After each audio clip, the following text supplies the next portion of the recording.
Please be seated for the reading.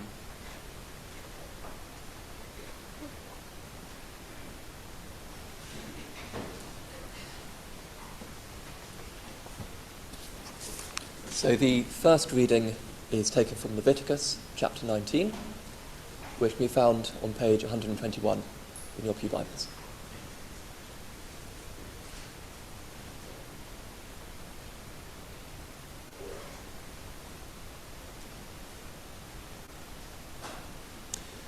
So, starting at verse 9. When you reap the harvest of your land, do not reap to the very edges of your field, or gather the gleanings of your harvest. Do not go over your vineyard a second time, or pick up the grapes that have fallen. Leave them for the poor and the foreigner. I am the Lord your God. Do not steal. Do not lie. Do not deceive one another. Do not swear falsely by my name, and so profane the name of your God. I am the Lord. Do not defraud or rob your neighbour. Do not hold back the wages of a hired worker overnight. Do not curse the deaf or put a stumbling block in front of the blind, but fear your God. I am the Lord. Do not pervert justice. Do not show partiality to the poor or favouritism to the great, but judge your neighbour fairly. Do not go about spreading slander among your people. Do not do anything that endangers your neighbour's life. I am the Lord. Do not hate a fellow Israelite in your heart. Rebuke your neighbour frankly, so that you will not share in their guilt. Do not seek revenge or bear a grudge against anyone among your people, but love your neighbour as yourself. I am the Lord. And the second reading is taken from James chapter 4, which can be found on page 1215.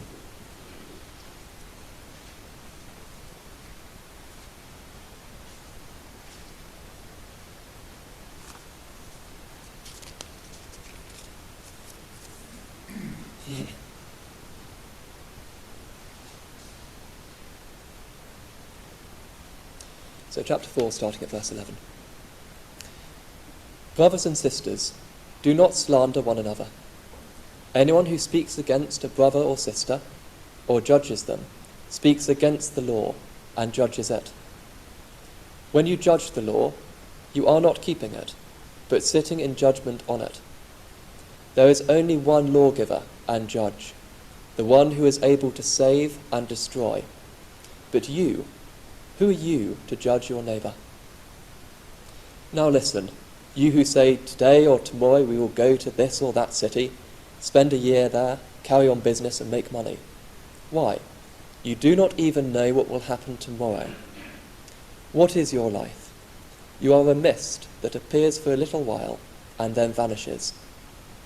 Instead you ought to say, if it is the Lord's will, we will live and do this or that. As it is, you boast in your arrogant schemes. All boasting is evil. If anyone, then, knows the good they ought to do and doesn't do it, it is sin for them. Now listen, you rich people, weep and wail because of the misery that is coming on you. Your wealth has rotted, and moths have eaten your clothes. Your gold and silver are corroded. Their corrosion will testify against you and eat your flesh like fire. You have hoarded wealth in the last days. Look, the wages you failed to pay the workers who mowed your fields are crying out against you. The cries of the harvesters have reached the ears of the Lord Almighty. You have lived on earth in luxury and self-indulgence. You have fattened yourselves in the day of slaughter. You have condemned and murdered the innocent one who is not opposing you. This is the word of the Lord. Thanks be to God.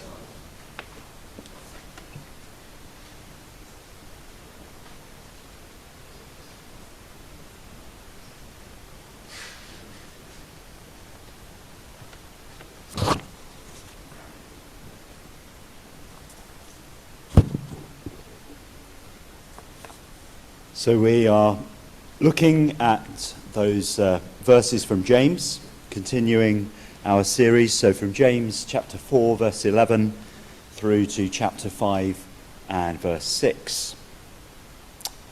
Meaningless, meaningless, says the teacher. Utterly meaningless. Everything is meaningless. That's how the Old Testament book of Ecclesiastes begins. But at the end, the teacher, as he calls himself, actually says life is meaningful because ultimately a verdict will be given. And the fact that this verdict will be given and judgment made does actually bring meaning to life. It finishes like this. Now all has been heard. Here is the conclusion of the matter. Fear God and keep his commandments, for this is the duty of all mankind. For God will bring every deed into judgment, including every hidden thing, whether it is good or evil. The Christian's outlook on life should be informed by this reality that judgment is coming. And that's the theme that runs through all the three sections of James that we're looking at today. An ultimate judgment is coming that should govern how we live, speak, act, and think today. There is only one lawgiver and judge, the one who is able to save and destroy, says James. But beginning at verse 11, he's continuing this theme of pride, and he introduces the topic of slander and gossip. Do not judge.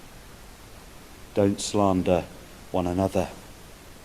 How easy it is to do, not knowing the facts, not knowing the reality of someone's life and the struggles they face. A few years ago, I managed to break a toe playing football. I can tell the story afterwards. But I broke a toe and I went to the fracture clinic as instructed. Managed to get there on time. My appointment at 10:30. Of course, I didn't know the way clinics work. Everybody has 10:30 as their appointment. I didn't realise that. If anyone knows how to game the system, let me know.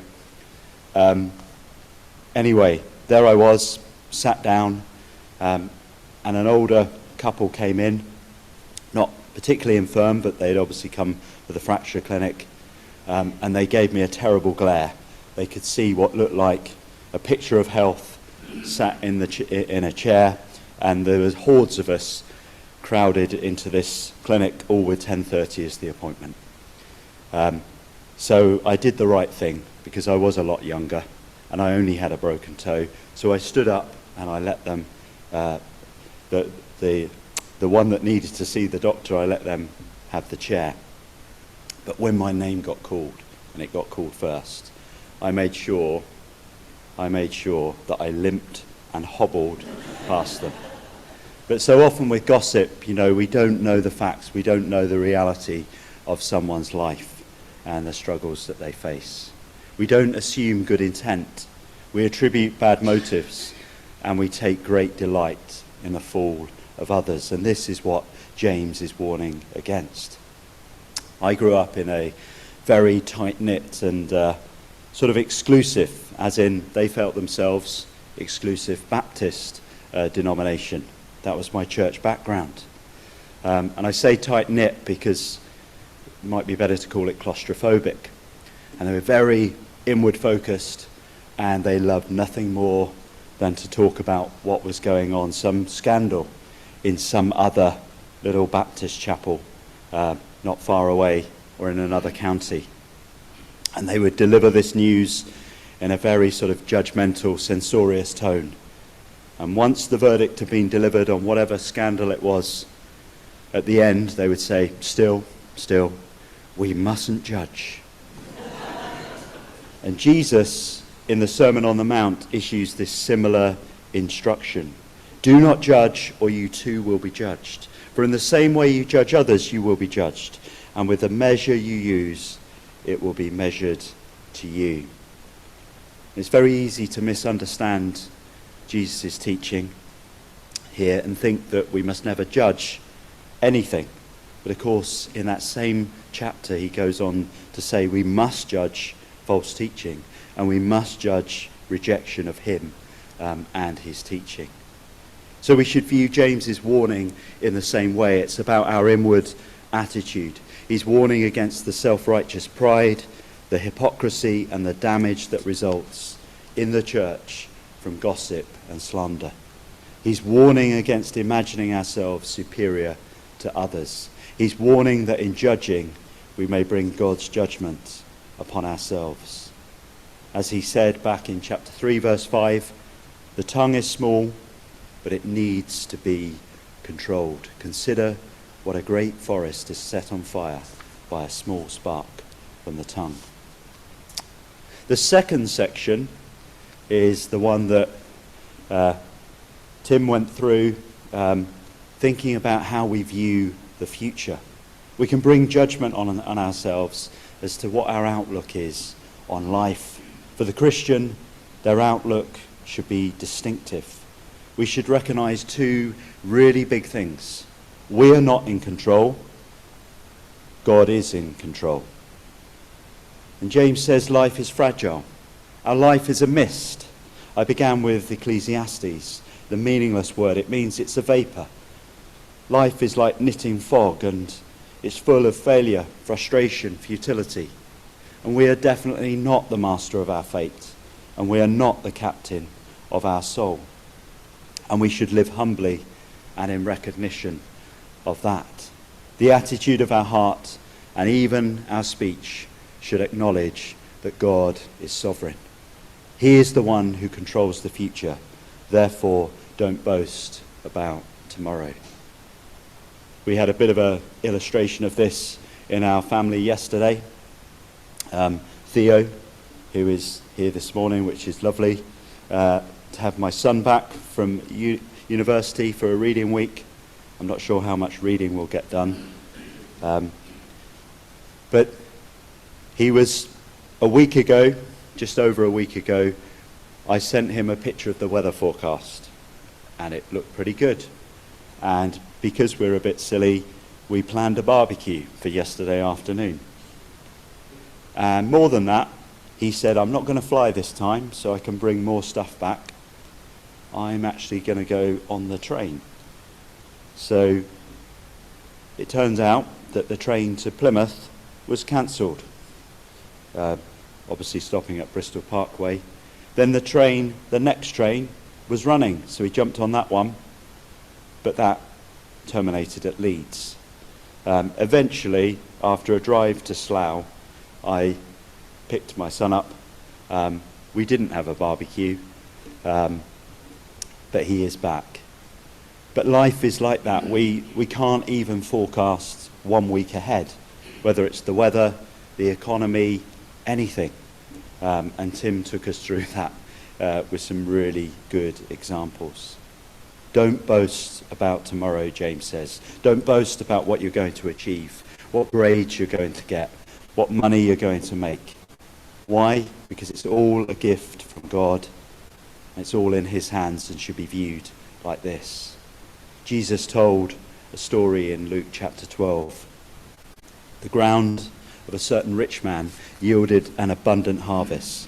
He thought to himself, what shall I do? I have no place to store my crops. Then he said, this is what I'll do. I'll tear down my barns and build bigger ones, and there I will store my surplus grain. And I'll say to myself, you have plenty of grain laid up for many years. Take life easy, eat, drink, and be merry.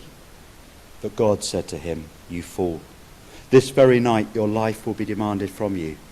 Then who will get what you have prepared for yourself?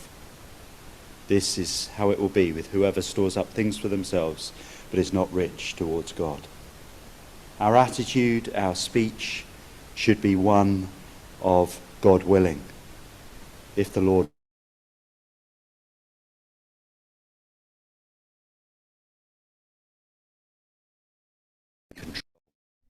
And of course there is, as Tim said in his introduction, there is great comfort in this. The opposite to overconfidence in the future is an attitude of fear and worry. And once again, we see a parallel with Jesus' teaching on the Sermon on the Mount. I tell you, do not worry about your life, what you will eat or drink, or about your body, what you will wear. Is not life more than food, and the body more than clothes? And he concludes, can any of you, by worrying, add a single hour to your life? Both worry and boasting deny that God is in control. The Christian's attitude, therefore, should be one of trust. Our attitude must be, God willing, I will. The final section is about judgment coming to the rich and the powerful. You may remember that at the beginning of the letter, James sets out a threefold test of a person's faith. In chapter 1:26, he talks about what true religion looks like. First test is, do we keep a tight rein on our tongues? If not, our religion is worthless. Second test is, do we look after the orphans and widows in their distress? Do we look after the poor in the way that Leviticus reading really highlights how we are to think about the poor and not maximize our own gain? And the third thing is to keep oneself from being polluted by the world. The world's values and attitudes and everything that it strives to gain, they should not be the driving motive in our lives. And James is making clear that faith is not just a personal, private thing. It's much, much more than that. It must spill over into our everyday lives. And to the rich Christian, he is warning, do not place your confidence in wealth. Judgment is coming. And in that day, not only will your wealth not help you, in actual fact, its misuse, its abuse, its grasping and grabbing from others will actually count against you. And once again, we see a parallel with Jesus' teaching in the Sermon on the Mount. Do not store up for yourselves treasures on earth, where moth and vermin destroy, and where thieves break in and steal. At Claverton, our final hymn included these words. It's from the hymn, Glorious Things of Thee Are Spoken. Fading is the worldling's pleasure, all his boasted pomp and show, solid joys and lasting treasure, none but Zion's members know. To the wealthy Christian, this is a clear warning. Is our real God our wealth? Or is our real God the gifts and opportunities that give us the chance to get that wealth? Be careful where we place our trust. Be careful if we're not using these gifts in the service of others. But of course, and we'll see more of it next week, to the poor and the oppressed Christian, of which there were many then, and of course there are many, many millions today throughout the world, there is encouragement here. The oppressor will not ultimately win. God will judge that rich oppressor. In Psalm 73, the writer of the psalm, Asaph, has a crisis of faith. He sees the wealthy, arrogant all around him, and he begins to wonder whether a life of faith is worth it. What's the point? Why live differently? Why live a harder life and deny oneself stuff when actually God doesn't seem to do anything to intervene? But then in verse 16 of Psalm 73, he says this, when I tried to understand all this, by which he means whether it's all worth it, it troubled me deeply, till I entered the sanctuary of God. Then I understood their final destiny. Surely you place them on slippery ground. You cast them down to ruin. How suddenly are they destroyed, completely swept away by terrors. Judgment is coming. Perhaps like me, you've found this sermon quite heavy. Perhaps like me, you have failed each of James's 3 tests as to what real religion should embody. I think the solution is to go back to last week. It's well worth going back to YouTube, actually, and listening to last week's sermon. It had these verses from James, verse 8.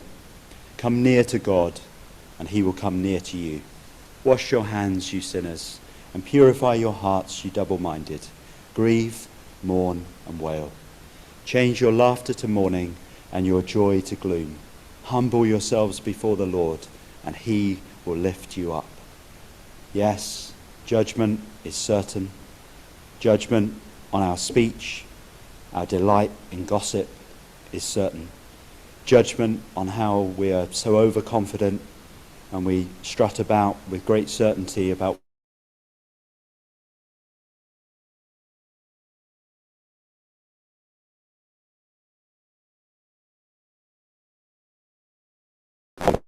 God's mercy.